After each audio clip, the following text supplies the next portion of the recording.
오늘 함께 나눌 하나님의 말씀은 잠언 1장 1절에서 7절까지입니다. 오늘부터 우리는 2달 동안 잠언을 다루게 됩니다. 오늘은 그에 대한 첫 시간입니다. 따라서 오늘은 2달의 여행을 잘 출발하실 수 있도록 잠언의 개략적인 부분을 다루고자 합니다.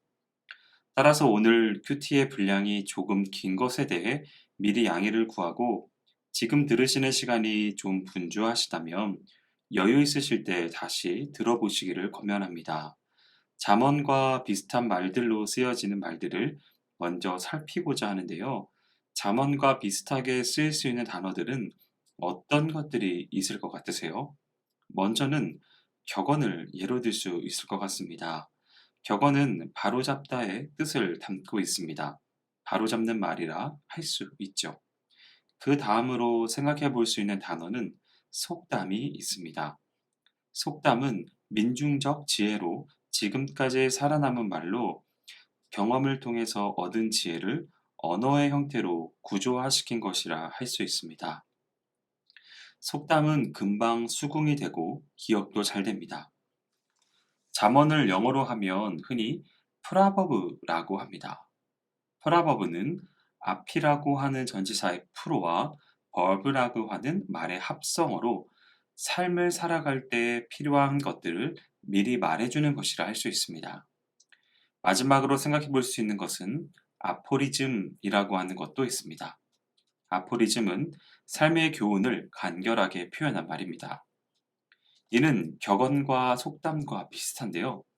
차이점은 격언과 속담과 달리 누가 말했는지를 알 수 있다는 것입니다.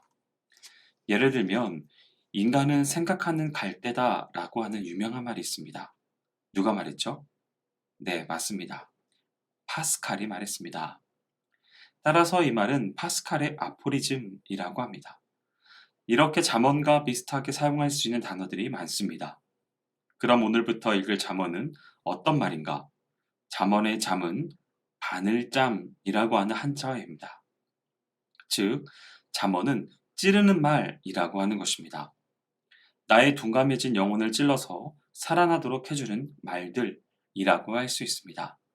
사람이 어떻게 사는 게 도리에 맞는 것인지, 공동체를 이루며 살 때 어떻게 살아야 하는지, 노동의 역할은 뭔지, 소유의 의미는 무엇인지 등의 교훈을 담고 있습니다. 따라서 지당한 말씀들이 많이 나오고, 그래서 좀 잔소리 같다고 느껴질 수도 있는 말들입니다. 그러나 성경 속에 들어온 이야기 안에는 많은 고민과 혼란 속에서 탈출한 그 지혜들이 담겨 있습니다. 그래서 구원받은 하나님의 백성들이 어떻게 살아야 하는지에 대한 가르침을 제공하는 아주 소중한 말씀들입니다. 보통 예언서는 이스라엘 백성들이 하지 않으면 안 되는 것들이 담겨 있어 꼭 지켜야 하는 것들이 나옵니다. 반면 잠언은 지혜로운 안내서의 역할을 하는 것으로 절대적인 명령 선포와는 일정 거리가 있습니다. 예를 들면 잠언에는 손을 게으르게 놀리는 자는 가난하게 된다는 말씀이 있는데 이는 일반적인 삶의 원리를 가르치는 것이지 절대적인 선포는 아닙니다. 이는 잠언의 장르가 예언서와 다르기 때문입니다. 잠언은 지혜서로 분류되는 책입니다. 지혜서는 잠언과 전도서, 욥기로 구성되어 있는데요.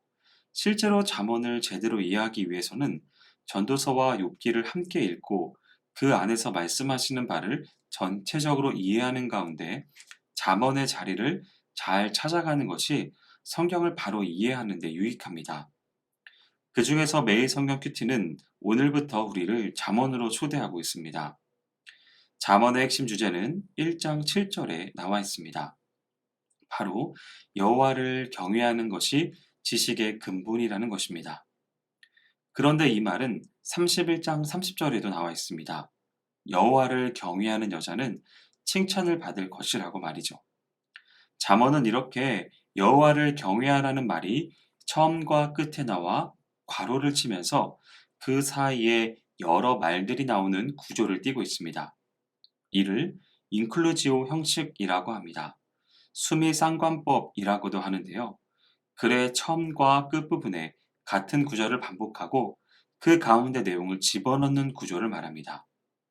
성경에는 이 인클루지오가 굉장히 많이 나옵니다. 그래서 이 말은 꼭 머리에 기억해 두시면 성경 이해의 폭을 넓히는데 유익할 것입니다. 이렇게 잠언은 여호와를 경외하라는 명령이 핵심 주제입니다. 경외라는 말은 두려워할 정도로 존경하다라고 하는 뜻으로 이는 굴종을 의미하는 것이 아닙니다. 하나님을 구속자이자 영원하신 창조주로 인정하고 그분의 지혜 앞에서 나의 지혜가 보잘것없음을 인정하라는 것입니다. 이 경외심이 있을 때 세상 하나하나에 깃들어 있는 하나님의 숨결을 느낄 수 있다고 하는 것입니다. 이 지혜를 하나님께서는 잠언을 통해 우리에게 알려주고 계십니다.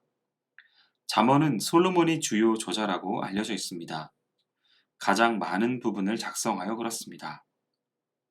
열왕기상 4장 29절부터 34절 말씀을 보면 솔로몬의 지혜가 얼마나 위대하였는지 알 수 있습니다.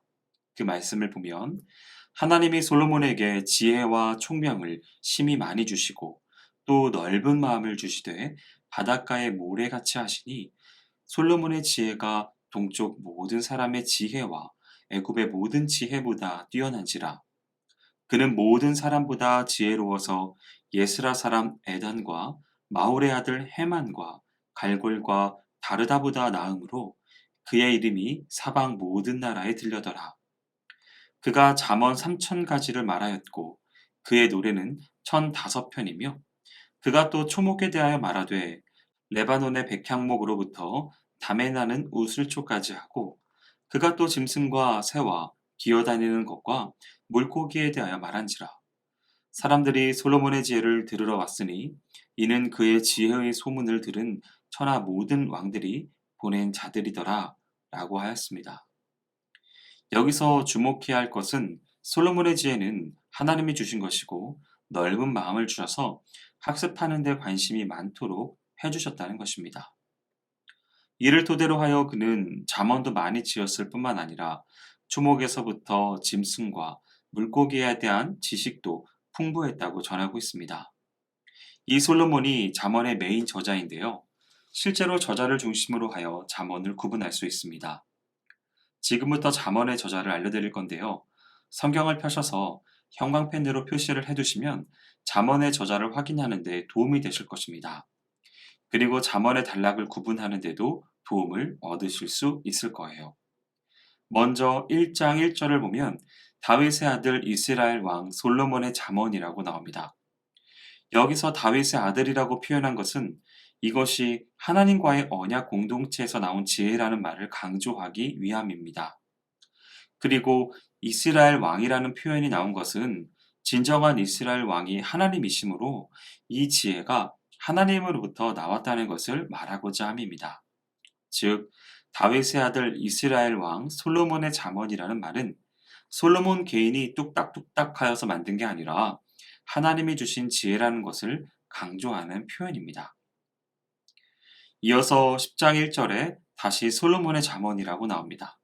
그리고 그 뒤에 22장 17절을 보면 지혜 있는 자의 말씀이라는 표현이 나옵니다. 이후의 저자는 이 지혜 있는 자입니다. 그리고 24장 23절에서는 지혜로운 자들의 말씀이라고 확장됩니다. 여러 명이라는 것이죠. 그 다음에는 25장 1절입니다. 여기서는 솔로몬의 잠언인데 이는 유다왕 히스기야의 신하들이 편집하였다고 말합니다. 이어서 30장 1절은 아굴의 잠언이라고 하고 있고요. 끝으로 31장 1절은 르무엘 왕의 말씀이라고 하고 있습니다. 이렇게 7군데에서 저자를 밝히고 있고 이를 기점으로 하여서 단락을 구분하고 있습니다. 이를 통해 솔로몬이 메인 저자라는 것을 확인할 수 있고 그를 통해 지혜의 말씀을 전하게 되었습니다. 이어서 2절과 3절은 잠언의 서술 목적을 밝히고 있습니다. 먼저 지혜를 알게 된다고 했는데요. 여기서 지혜를 가리키는 히브리어 원어는 호크마입니다. 이 지혜라는 것은 단순한 알미라는 뜻의 지식과는 다릅니다. 이 호크마는 실용적 지혜로서 하나님이 만드신 세상의 질서를 알아차리고 그것을 내 삶 속에서 구현할 수 있는 실천적 능력을 말하고 있습니다. 지혜와 관련한 대표적인 사례는 부살렐과 오홀리압으로 그들은 성막을 짓는 데 필요한 지혜를 얻었습니다. 지혜와 함께 훈계를 알게 된다고 하였습니다. 이 훈계는 질책하는 것을 말합니다. 책망하고 바로잡는 것을 의미하고 있습니다. 이는 하나님이 만드신 질서와 세상으로 가지 않으려는 모습을 되돌리기 위하여 때때로 책망하고 바로잡기 위해 질책하는 것이라고 할 수 있습니다. 또한 명철을 깨닫게 한다고 하는데요. 여기서 명철은 사물에 대한 분별력과 핵심을 간파하는 능력을 말합니다. 이것은 외부에서 얻을 수도 있지만 내부에 내재되어 있는 것이 발현될 수도 있습니다. 그런데 이런 명철이 여러 이유들로 인해 가려져 있는 바 하나님의 말씀이 건드려질 때 깨달아 알게 된다고 합니다. 잠언은 이런 지혜와 훈계와 명철이 나를 콕 찌를 때 지혜롭게, 공의롭게, 정의롭게, 정직하게 행하게 된다고 말하고 있습니다. 여기서 지혜롭다는 말은 분별력이 있고 통찰력이 있다는 말입니다. 그리고 공의롭다라는 말은 히브리어로 체다카인데 이는 회복적 정의라고 표현할 수 있습니다. 즉, 힘든 사람이 일어설 수 있도록 도와주는 공의로움이라는 뜻입니다. 누군가의 고통스러움을 보고 함께 마음 아파하는 것, 뒤처진 사람을 도와주는 것으로서의 공의를 말합니다. 정의롭다는 말의 히브리어는 미슈파트입니다. 이는 재판관이 법에 따라 올바르게 판단하는 정의로움을 말합니다. 즉, 좌우로 치우치지 않는 마음이죠. 끝으로 정직하다는 말은 고든 길을 가는 것을 말하고 있습니다. 잠언의 서술 목적을 밝히는 2절과 3절에 이어 4절에서 6절은 잠언이 주는 유익을 밝히고 있습니다. 먼저는 어리석은 자가 슬기롭게 된다고 합니다. 어리석은 자는 경험이 많지 않아 미숙한 사람을 말합니다. 이들은 현혹되기 쉽고 빠져들기 쉬운 자들로 이들에게 잠언은 슬기롭게 하는 유익이 있다고 합니다. 이어서 젊은 자에게 지식과 근신함을 준다고 합니다.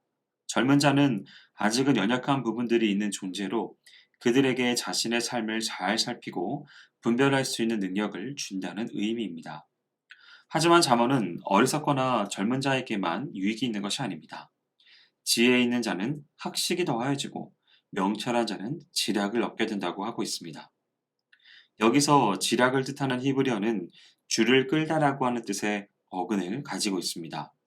즉, 인생의 여정에서 방향키를 잘 조정해서 성공적인 방향으로 이끌려 간다는 뜻입니다.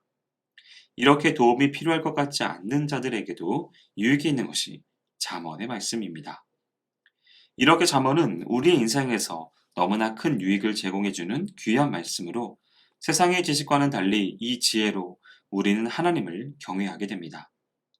2달간의 여행을 통해 하나님을 경외하는 지혜로 행복한 삶을 사시게 되는 유익이 있으시기를 주님의 이름으로 축원드립니다. 기도하겠습니다. 사랑과 은혜가 많으신 주님, 우리에게 잠언의 지혜를 허락하여 주셔서 감사드립니다.